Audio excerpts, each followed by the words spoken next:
We are back on the Lynn Hayes Freeland Show. So what happens if you're charged with a crime? Do you have any idea where to start? Well, Frank C. Walker II, attorney extraordinaire and author of the book Charged with a Crime in Western Pennsylvania, is here. I want to pick up on something that you mentioned to me in the commercial break. Yes. And I think that, sadly, everybody watches some kind of crime show on TV. Mm-hmm. And we've all seen that scenario where you got two people, one in this room, one in that room, and they're playing you against each other. What you said to me is they can do all of that legally. Absolutely. They are permitted to deceive you. They are permitted to lie to you. So you're in a room, you're thinking, oh, they'll never know. Then they'll never know. The other person will never tell. They come and say, listen, all right, the gig is up. We got your fingerprints. He or she told on you. We got you on camera. What's it going to be? If I walk out of this room, I can't help you. Oh, yeah. I can't help you. Now all of a sudden, all right, okay, I'll tell you everything. This is what happened, man. This is what, real talk, this is what happened, this is what happened. And run it all down. All right, that's good. I appreciate you telling me that. All right, you're under arrest. No, wait a minute. So they can say they got my prints, they got surveillance video, and none of that's true? None of it's true. None of it's true. So then that comes back around to keep your mouth shut. Yes, absolutely. Just keep your mouth shut. Don't try to argue. Just don't say anything. You have the right to remain silent. The question is, do you have the ability to remain silent? That's the question that we as attorneys ask the clients and tell the clients. Do you have the ability to remain silent? And that's a challenge because when you're thinking you're absolutely right and you're in a position of, oh, I know I'm right. I'm gonna tell him. No, this is just a misunderstanding. I'm gonna clear it up. Next thing you know, you're sitting at a preliminary hearing down at First Avenue, waiting on your name to be called. Yep. One of the other things that struck me in the book, two other things I want to make sure we get in, is if you're contacted by the police and they say, we just want to ask you some questions, do you have to go and answer those questions? No, and here's the rule of thumb. If they are asking permission, that means they don't have authority.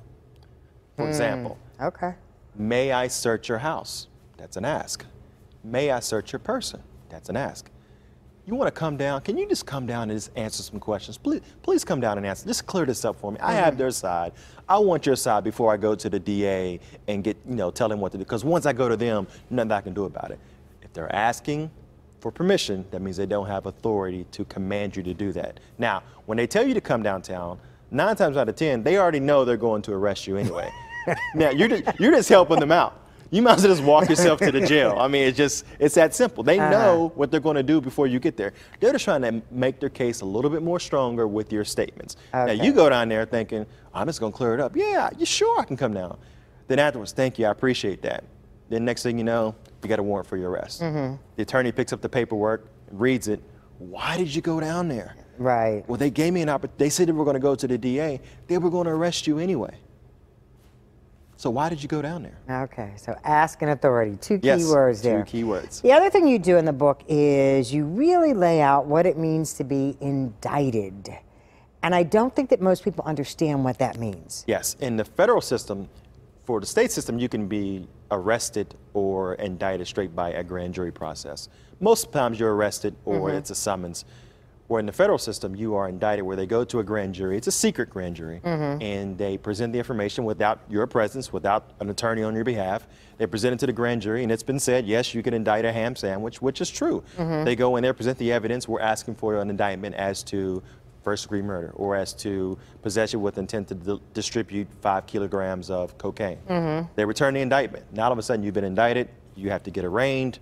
You have conferences, you have discovery requests, and respond to all that. So it's just a method by which they start a criminal process. It's more popular and more prevalent in the federal system. In the federal system. As opposed to the state system. Now, do you know if you are the focus of a federal grand jury investigation? Do you know that? No. Now, officially, no. No. But deep down inside, you probably do. Deep down inside, you know you did something wrong, or you're doing wrong, or you were around something that someone else did wrong, and something's happened, and something's coming down the pipe.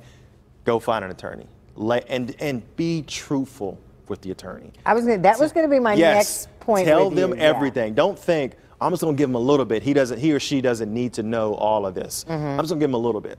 If they don't know where the potholes are, they can't avoid it. So they'll walk you right into it.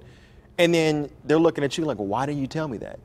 Well, I didn't think you needed to know that. I don't think it was important. Every single thing is important. Everything is relevant. Everything plays a role in your defense. And if your attorney does not have that information, it's tough for them to defend you. Biggest challenges you face as an attorney once someone has retained you? Biggest challenge? Probably getting them to listen to my advice, because there's so many different voices in their ear. You have the mother, the father, the sister, the brother, the friend who did time before, and now they're telling you how to defend your case. You know, or when you have someone in jail and you go visit your client. Well, I was talking to so and so, and he said you should be doing this. And I said, well, what did they have on? What do you mean? What were they wearing when they told you that? Did they have the same red jumpsuit that you have on when you asked that question? Well, yeah. Well, if it didn't work for them, why do you think it's going to work for you?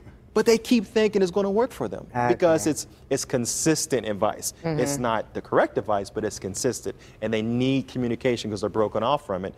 Now all of a sudden they need to tell someone about their stuff. And now once someone's giving them advice, they're willing to listen to anything. So by the time I get there and talk to them, they're like, well, wait a minute, I heard this, this, and this.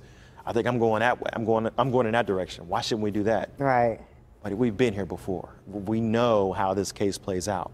We're telling you our advice. Now, if you don't want to listen, that's fine. But I'm giving you sound advice. And most attorneys give that advice. Public defenders, private attorneys, they've been there before. They've tried cases over and over and over again. They're not there because they can't do it. They're there because they have that experience. Right. So when we're giving you advice, just listen to it. That's the biggest challenge. That's the biggest challenge. Yes. The book is Charged with a Crime in Western Pennsylvania. Let's first talk about how folks can get a copy of the book. Yes, they can go online, they can download it, they can contact my office, we can mail them a copy, or they can go on Amazon and get a copy. I was going to say, I mean, the good thing about Frank C. Walker II is you're everywhere, all over social media.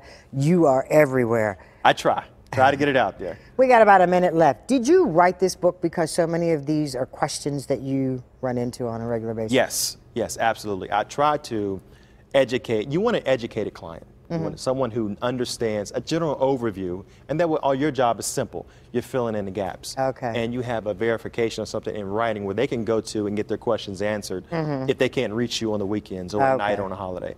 Well, he said, oh yeah, okay, he did say that. So it's easy for them to verify. Yes. Perfect. We're so glad you wrote this book. You answered it. You taught me a lot, and I thought I knew everything. I'll send you a bill. I will send you a bill. I'm sure you will. Thanks, Frank. We're going to take a commercial break. When we come back, I had an opportunity to sit down with Hugh Price. He is the former national president of the Urban League, and he's written a book about his life story. It's book day today on the Lynn Hayes Freeland Show, so don't go away.